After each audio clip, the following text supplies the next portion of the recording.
మన ప్రభువును ప్రియరక్షకుడైన యేసుక్రీస్తు శక్తిగల నామంలో మీ అందరికీ శుభములు. ప్రియమైన దేవుని బిడ్డలారా, మీరు ఎలా ఉన్నారు? గతించిన దినమంతా కూడా ఆయన రెక్కల నీడలో మనందరినీ కాపాడి నడిపించి పోషించి ఆయుష్నిచ్చి ఆరోగ్యాన్ని ఇచ్చి మరొక నూతనమైన దినంలో మనం ప్రవేశపెట్టిన విధానాన్ని బట్టి మరొకసారి ఆయనకి వందనాలు చెల్లించుకుంటున్నాను. ఈ దినం దేవుడు మనకిస్తున్న వాగ్దానం కీర్తన గ్రంథము 41వ అధ్యాయము 1వ వచనం. నేను మొరపెట్టినప్పుడు నాకు ఉత్తరమేమో, ఇరుకులో నాకు విశాలత కలుగు చేసిన వాడువు, నువ్వే నన్ను రక్షించి నా ప్రార్థన అంగీకరించిన.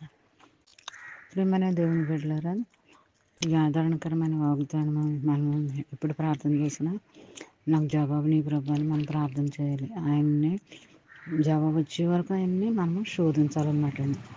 ఇంకేదండి, దేవుడు మనల్ని ఎంత ఇరుకులోకి తీసుకెళ్ళినా, ఎంత అగాధంలో పడేసినా, మరి మన చుట్టూ ఎన్ని బాధలు వచ్చినా సమస్యలు వచ్చినా వాటన్నిటి నుంచి మనకి తప్పించి విశాలమైన ప్లేస్లోకి మనల్ని నడిపిస్తాడనమాట అండి.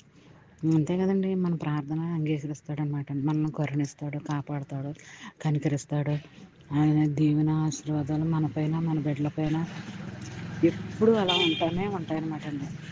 మరి అంతే కదండి, చిన్న వాగ్దానం మీ ఫ్రెండ్స్ సర్కిల్లో పంపిన తర్వాత వారు దీవించబడతారు, మీరు దీవించబడతారు.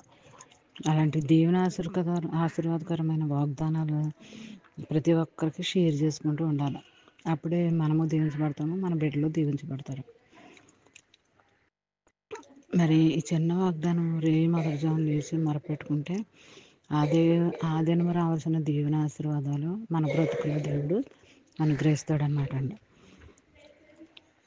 ఇంకా చూసినట్లయితే దేవుడు మనల్ని కరుణిస్తాడు, మన ప్రార్థన అంగీకరిస్తాడు, మనకు జవాబులను ఇస్తాడు, మనల్ని శారదిస్తాడు, ఆదరిస్తాడు, ప్రేమిస్తాడు.